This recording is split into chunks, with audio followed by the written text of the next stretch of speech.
अच्छे लोग दुखी क्यों रहते हैं और पापी पाखंडी लोग हमेशा खुश क्यों रहते हैं? इसके दो कारण हैं। दोनों ही कारण मैं आपको आज बताता हूँ। सबसे पहले अच्छे लोग दुखी क्यों रहते हैं, एक कहानी के माध्यम से समझते हैं। एक नगर में विधवा स्त्री रहती थी। उसकी तीन छोटी छोटी बेटियां थीं। जवानी में ही उसके पति गुजर गए थे। तीनों छोटी छोटी बच्चियों को पालने का भार बेचारी उस अबला पर ढाल गया। तीनों बच्चों को लेकर वह विधवा जाए तो कहाँ जाए? कुछ काम धाम भी नहीं कर सकती थी। ऊपर से समाज की उल्टी सीधी बातें उसे कुछ नहीं करने देती थी। बेचारी लाचार उस महिला का कोई सहारा नहीं था। वह अपने पति को याद करके उन बच्चियों को जैसे तैसे पाल रही थी। पति के गम में बीमार पड़ गई। उसे उन बच्चियों की चिंता थी कि क्या होगा, कैसे इनका पालन पोषण होगा। उन्हीं बातों को सोच सोच कर एक दिन उसकी तबीयत बिगड़ गई। उसका अंतिम समय निकट आ गया था। धर्मराज का एक दूत उस विधवा स्त्री के प्राण लेने धरती पर आया, लेकिन वहां का नजारा देख वह दुविधा में पड़ गया। उसने देखा महिला जमीन पर पड़ी हुई है और उसकी तीनों बेटियां उसके ऊपर सिर रखकर पड़ी है। बलोचा यह देखकर उसको दया आ गई और वह बच्चियां अपनी मां को रो रो कर जगा रही थी। फिर दूध ने सोचा, इनका पिता पहले ही मर चुका है। अगर मैं इस स्त्री के प्राण लेकर गया तो यह बच्चियां किसके सहारे रहेंगी? कौन इनका पालन पोषण करेगा? यह सोचकर वह देवदूत और स्त्री के प्राण लिए बिना ही लौट गया। धर्मराज कहता है, गए तुम तो उस स्त्री के प्राण लेने थे, फिर खाली हाथ कैसे आ गए तब? देवदूत कहता है कि स्वामी, मेरी गलती को क्षमा करना। मैं चाहकर भी उस स्त्री के प्राण नहीं ला पाया। अगर मेरी जगह आप होते तो शायद आप खाली हाथ ही लौटकर आते। में उस महिला की बच्चियों का दुख नहीं देख पाया और रो रही थी। उन्हें वहां कोई देखने वाला भी नहीं था। यदि मैं उस महिला को ले आता तो उन बच्चियों को कौन देखता, कौन उनको पालता पोसता? पृथ्वी लोग मनुष्य तो इतने स्वार्थी हो गए कि बिना मतलब के तो कोई किसी का सहारा भी नहीं बनता। यदि कोई मदद नहीं कर देता है तो वह बदले की उम्मीद करता है या फिर उसे अपने एहसान के नीचे जीवन भर दबाकर रखना चाहता है। देवदूत कहता है, स्वामी, उस महिला को थोड़ा और समय दे दिया जाए ताकि वह अपनी बच्चियों को पाल पोस कर बड़ा कर सके। देवदूत की बात सुनकर धर्मराज ने उसे डांटते हुए कहा, अरे मूर्ख, ईश्वर की बनाई गई सृष्टि में ना कोई एक क्षण घट सकता है और ना कोई बढ़ सकता है। उसकी मर्जी के बिना ना उसे जीवन दे सकते हैं और ना समय से पहले मार सकते हैं। ईश्वर जो करता है सबके साथ अच्छा ही करता है। तुम कौन होते हो विधाता की नेक को बदलने वाले? तुमने उस महिला को ना लाकर ईश्वर के नियम का उल्लंघन किया है। तुमने बहुत बड़ा अपराध कर दिया, इसलिए तुम्हें इसका परिणाम भोगना ही पड़ेगा। जाओ, जिस पृथ्वी के मनुष्य से तुम्हारी ममता है उसी पृथ्वी पर मनुष्य बनकर अपना पाप भोगो। देवदूत कहता है, स्वामी, धरती लोक से मेरा उद्धार कब होगा और कैसे होगा? धर्मराज कहता है, धरती पर जाकर तुम अपनी मूर्खता पर 3 बार खिलखिलाकर हंस गे, तब तुम्हारा उद्धार हो जाएगा। इतना कहकर धर्मराज ने उस देवदूत को धरती पर धकेल दिया। वह धरती लोक पर मनुष्य शरीर में आ चुका था। उसके शरीर पर वस्त्र नहीं थे। यहाँ का एक नियम है, जब मनुष्य जन्म लेता है तो उस समय वह नादानिया होता है। देवदूत ने जन्म तो नहीं लिया और वह निर्वस्त्र ही एक सड़क के किनारे पड़ा ठंड से ठिठुर रहा था। वहीं से एक मोची गुजर रहा था। वह मोटी अपने बच्चों को ठंड से बचाने को लिए कपड़े लेने जा रहा था। रास्ते में ठंड से ठिठुरते एक व्यक्ति को देखकर उसे दया आ गई। ये उसने अपने बच्चे को तो कपड़े नहीं, लेकिन उस देवदूत को कपड़े और कंबल जरूर खरीद लाया और कपड़े लाकर उस देवदूत को दे दिए। देवदूत कहने लगा है, भाई आपने मुझे कपड़े देखकर मुझ पर बहुत बड़ा उपकार किया है, लेकिन कपड़े देकर आपने मुझे ठंड से तो दूर कर दिया। ना तो मेरा कोई घर है और ना कोई परिवार, ना कोई भोजन का कोई साधन। तब मोची बोला है, भाई तुम मेरे घर चलो, मैं तुम्हारा सारा खर्चा उठा लूंगा। और वह मोची देवदूत को लेकर घर पहुंचा। उधर मोची की पत्नी ने देखा कि उसका पति बच्चों को कपड़े लेने गया था। कपड़े तो कुछ लाए नहीं, उल्टा एक आदमी को घर बुला लाया है। पत्नी अपने पति से झगड़ने लगी और उसे भला बुरा कहने लगी। यह देखकर वह देवदूत बहुत जोर जोर से हंस पड़ा। मोची ने पूछा, अरे भाई तुम हंसते क्यों हो? ऐसा क्या देख लिया आपने? तब देवदूत ने कहा, भाई मेरी हंसी का रहस्य मैं आपको नहीं बता सकता, समय आने पर मैं तुम्हें स्वयं बता दूंगा। वह देवदूत मोची के घर में रहने लगा और कुछ ही दिनों में उसने मोची का सारा काम सीख लिया। देवदूत के द्वारा बनाए गए जूते और चप्पल खूब बिक रही थी। कुछ ही दिनों में मोची धनवान बन गया। दूर दूर तक उसके जूते फेमस हो गए थे। यहां तक कि राजा महाराज तक उससे जूते बनवाने का आदेश देते थे। जब से देवदूत उसके घर आया था, उसकी तो किस्मत ही चमक गई थी। धन की कोई कमी नहीं रही, सब कुछ अच्छा चलने लगा। एक दिन की है बात, राजा का एक सैनिक चमड़ा लेकर उसी मोची के पास आया और बोला, देखो हमारे महाराज सी चमड़ा के बने जूते पहनना चाहते हैं। यह चमड़ा बड़ा कीमती है, तुम ठीक से इसे एक जोड़ी जूते तैयार कर दो। यह चमड़ा खराब नहीं होना चाहिए, पर ध्यान रखना इस चमड़े के जूते ही बनने चाहिए। भूल से भी इसकी चप्पल मत बना देना। राजा का सैनिक चमड़ा देकर चला गया। इधर मोची ने भी देव खुद को समझाया कि देखो राजा वाली बात, इसमें कोई गलती ना करना, चमड़ा भी बहुत कम है, इसलिए चमड़ा खराब नहीं होना चाहिए।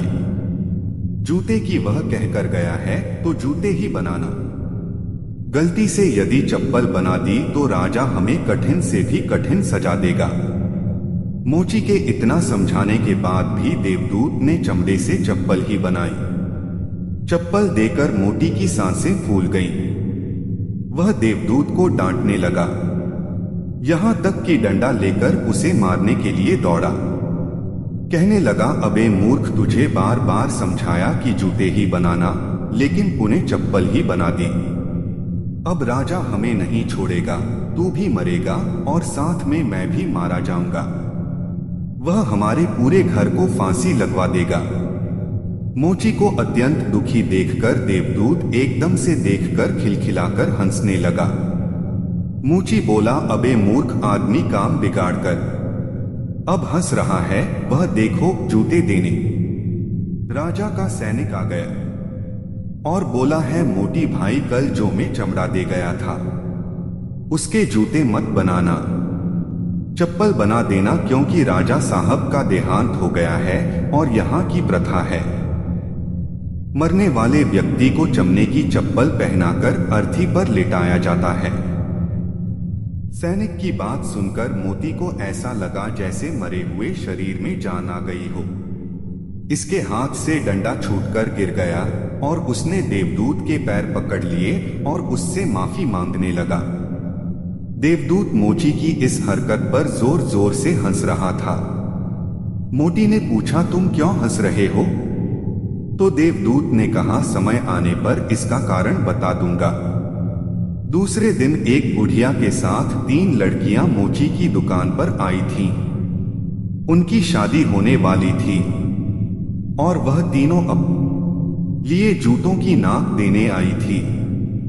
देवदूत ने तीनों लड़कियों को पहचान लिया कि यह तीन वही लड़कियां हैं जिनकी मां को ना ले जाने के कारण आज मैं अपने किए की सजा भोग रहा हूं।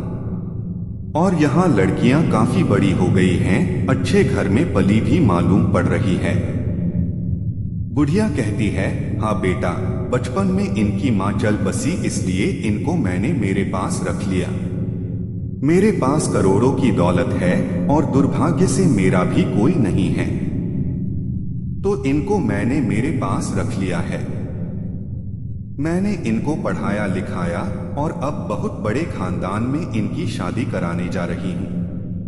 लड़कियों का भाग्य देखकर देवदूत सोचता है, परमात्मा जो करता है अच्छा ही करता है।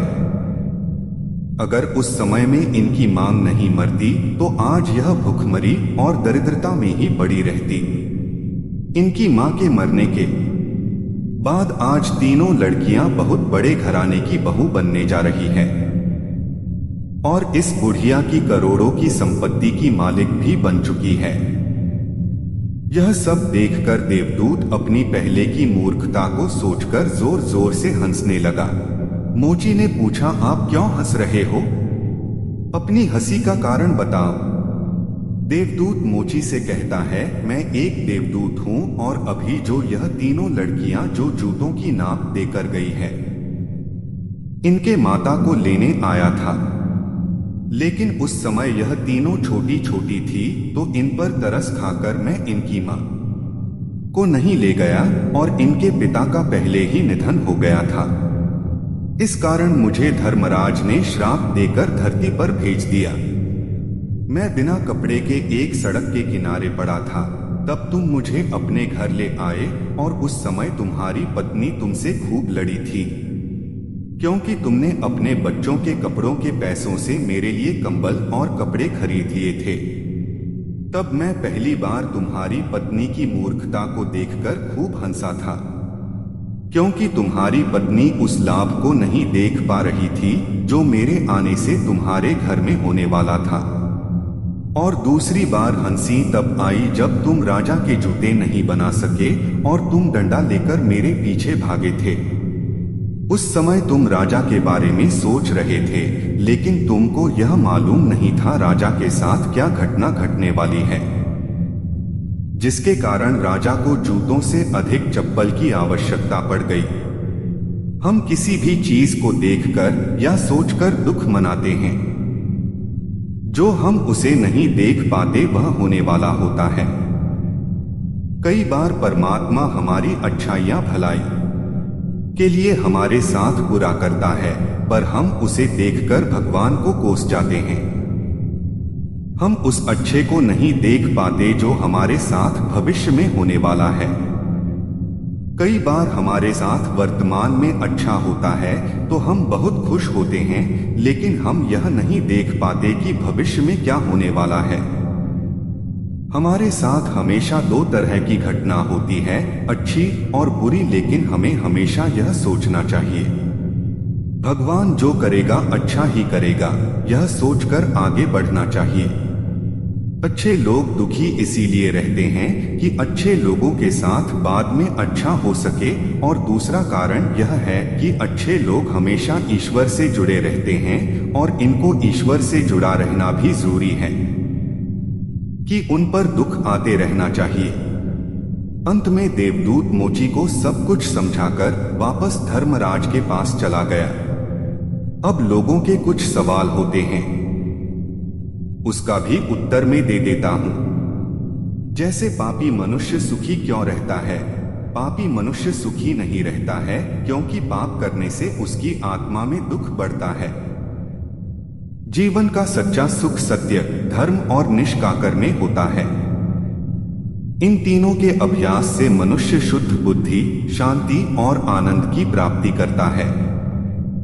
अच्छे लोग दुखी क्यों रहते हैं? अच्छा, अच्छे लोग दुखी नहीं रहते हैं, लेकिन कभी कभी उन्हें भी कठिनाइयों का सामना करना पड़ता है। वे अपने दुख को छिपाकर रखते हैं और दूसरों की मदद करने के लिए प्रयासरत रहते हैं। अच्छे लोग दृढ़ता और सामर्थ्य से समस्याओं का सामना करते हैं और अंत सफलता की ओर बढ़ते हैं। इसलिए अच्छे लोग दुखी नहीं होते हैं। वे अपने अंदर की शक्ति से सम का सामना करते हुए सफल होते हैं। क्या पापी लोग हमेशा खुश रहते हैं? नहीं, पापी लोग हमेशा खुश नहीं रहते हैं। वे अपने अनिष्ट कार्यों के कारण अपनी आत्मा में दुख और असंतोष को बढ़ाते हैं।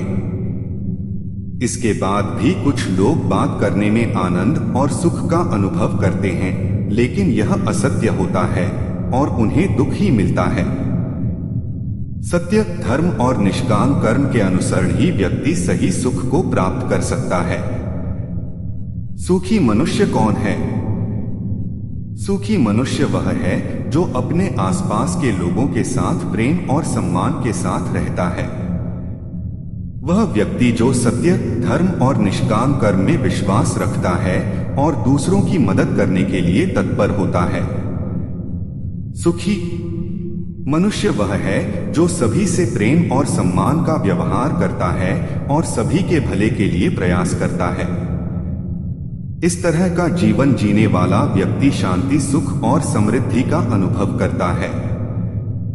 सुखी व्यक्ति की क्या पहचान है? सुखी व्यक्ति की पहचान उसकी खुशी, संतुष्टि और आनंद होती है। वह व्यक्ति जो अपने जीवन के हर पहलू संतुष्ट होता है, जीवन को एक उत्सव के रूप में देखता है और खुशियों को शेयर करता है। वह व्यक्ति जो संतुष्ट होता है, अपनी जिंदगी में जो कुछ है, जो अपने साथ हैं, उससे खुश होता है और उसे ज्यादा कुछ नहीं चाहता। सुखी व्यक्ति खुश रहने के लिए मजबूर नहीं होता। वह जीवन में अपने वास्तविक आनंद का आनंद लेता है। जिंदगी का सबसे बड़ा सुख क्या है? जीवन का सबसे बड़ा सुख है जीवन में अपने कर्तव्य को पूरा करना। जब हम अपने कर्तव्य को पूरा करते हैं तो हमारा मन संतुष्ट होता है और हम जीवन का आनंद लेते हैं।